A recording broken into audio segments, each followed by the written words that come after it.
नमस्ते दोस्तों, welcome to वानी टॉक्स। यहाँ हम लेके आते हैं आपके लिए कहानियाँ जो सच भी हैं और डरावनी भी हैं। वो राज जो दुनिया से छुपे हुए हैं और वो सच्चाइयाँ जो कभी कभी फिक्शन से भी ज्यादा हॉरिफाइंग होती हैं। इस नए पॉडकास्ट सीरीज में हम एक नोटोरियस किलर की कहानी सुनाएंगे जिसे दुनिया टॉर्सो किलर के नाम से जानती है। एक ऐसा सीरियल किलर जिसका नाम न्यूयॉर्क और न्यू जर्सी की अंधेरी गलियों में खौफ का दूसरा नाम बन गया था। आने वाले एपिसोड में हम चलेंगे उस वक्त 1970 और 80s की दुनिया में जहाँ नाइट लाइफ की चमक के पीछे छुपा था एक नाइटमेयर। स्टेप बाय स्टेप हम ट्रेस करेंगे पुलिस इन्वेस्टिगेशन, विक्टिम की कहानी और एक मॉन्स्टर का ट्विस्टेड माइंड को। तो तैयार हो जाइए क्योंकि ये सफर एक कहानी नहीं, एक हॉन्टिंग सफर है। मैं हूँ वानी और आप सुन रहे हैं द वानी टॉक्स। चलिए शुरू करते हैं। 45 ईयर्स पहले जहाँ आज न्यूयॉर्क का टाइम स्क्वायर चमक रहा है, वहाँ का माहौल कुछ और ही था। लेट 1970s में वहाँ एक सेक्सुअली चार्ज और डार्क और डेंजरस माहौल था। रोड्स पर प्रेडेटर घूमते थे और हवा में एक अजीब सी टेंशन महसूस होती थी। रात को लोग बाहर निकलने से भी डरते थे, स्पेशली लड़कियां। और इस टाइम पर एक नाम लोगों के जहन में दाखिल होने लगा था,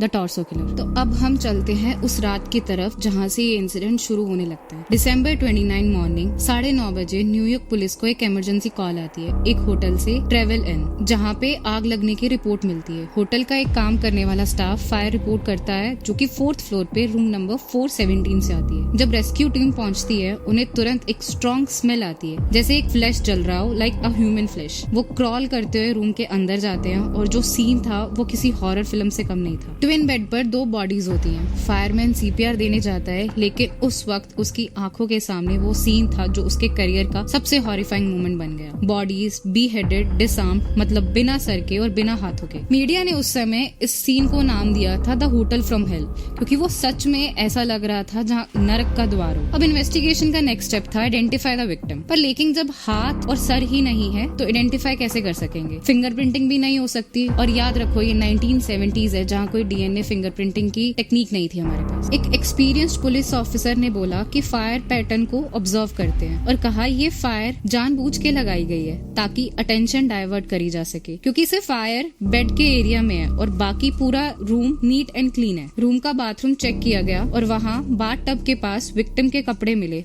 बहुत ही नीटली फोल्डेड। बाथ टब में कपड़े बहुत ही नीटली फोल्डेड थे, जैसे कोई बिल्कुल प्रिपेयर करके वहाँ रखा गया था। अब सवाल ये था, अगर मर्डरर को कपड़े लेके जाने होते तो वो नीटली फोल्डेड करके उसे यहाँ रखता क्यों? क्या ये मैसेज था? और यहाँ फिर वो पुलिस फोर्स को यहाँ पे चैलेंज कर रहा था। पुलिस ने होटल रजिस्टर को चेक किया जहाँ फेक नेम कार्ल विल्सन के नेम से एंट्री थी, लेकिन उस वक्त रिसेप्शन पे खड़ी एक औरत ने एक बहुत ही इम्पोर्टेंट बात को नोटिस किया। उसने बताया कि जो आदमी रजिस्टर भर रहा था वो एक व्हाइट मेल था जिसकी height approx 5 feet 10 inches tall थी और उसकी एज अराउंड 35 ईयर ओल्ड। और उसने फ्रेशली अपने बालों को हेयर ड्राई किया था, बिल्कुल परफेक्टली ग्रूम। लेकिन न्यूयॉर्क जैसी जगह पे ये डिस्क्रिप्शन ढूंढना इट्स लाइक नीडल इन अ हेस्टैक। पर अब इस कहानी को आगे जानने के लिए आपको सबसे पहले ये जानना पड़ेगा 1970s में न्यूयॉर्क का एटमॉस्फेयर कैसा था। उस वक्त यहाँ लेट 70s में न्यूयॉर्क का 42nd स्ट्रीट और 6th एवेन्यू और 7th एवेन्यू के बीच का एक पूरा एंटरटेनमेंट जोन बन चुका था। सभी मेजर सबवे यहाँ से कनेक्टेड थे, इसलिए बहुत इजी एक्सेस थी। लेकिन इस कन्वीनियंस के पीछे छुपी थी एक डार्क रियलिटी। ये जगह एक पिकअप पॉइंट बन चुका था, स्पेशली फॉर सेक्स वर्कर। और जहाँ ऐसे वल्नरेबल लोग रहते हैं वहाँ प्रेडेटर्स भी बहुत दूर नहीं होते। शहर के बाहर एक डेंजरस लोग, रेपिस्ट, पिम्प्स,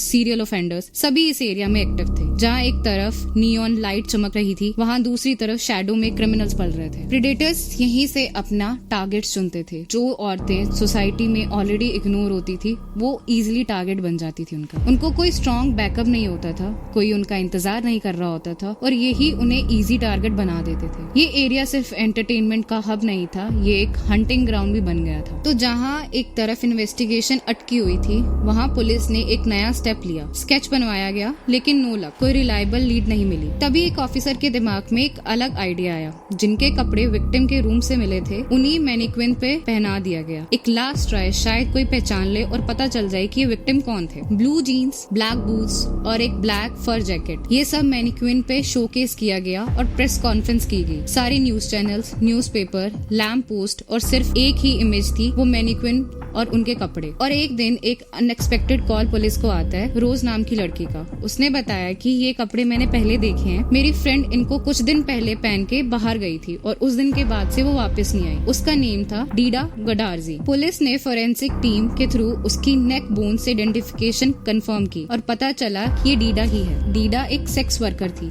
जो ईरान से अमेरिका माइग्रेट हुई थी। 18-19 साल की उम्र में उसने अपनी पढ़ाई छोड़कर एस्कॉर्ट का काम शुरू कर दिया था। वो एक हाई एंड एस्कॉर्ट थी, मतलब सिर्फ सिलेक्टेड क्लाइंट्स और हाई प्रोफाइल लोग उसे ही कनेक्ट करते थे। दूसरी बॉडी की कोई पहचान नहीं हुई थी तो उसे जॉन डो नाम दे दिया गया था, एक अननोन विक्टिम। उस टाइम टाइम्स स्क्वायर रात में बिल्कुल अलग जगह थी। एस्टिमेट के मुताबिक 12,000 प्रोस्टिट्यूट रात को सड़कों पे होती थी। Since gender, women, trans women, gay hustler सब इस सीन का हिस्सा थे। लेट 1970s में ये जगह बन चुकी थी एक प्रोस्टिट्यूट का एपिसेंटर। क्या चाहिए, क्या फैंटेसी, सब कुछ यहाँ मिलता था। जो बाकी दुनिया छुपाती थी वो यहाँ ओपनली बिकता था। सब शुरू हुआ पॉर्न बुक स्टोर से। ऐसी किताबें जो कहीं और नहीं मिलती थी। फिर आए पीप शूज, जहाँ एक कॉइन डालकर एक छोटे से ग्लास के पीछे लड़की न्यूड डांस करती थी आपके लिए। ये लाइव शोज थे और फनी पार्ट पता है क्या है, इनके आसपास कॉर्पोरेट ऑफिस थे। लोग लंच टाइम फ्री होके ये सब देख सकते थे। हर वॉल पे लिखा होता था वॉल टू वॉल पुसी। आप बूथ में जाओ, कॉइन इंसर्ट करो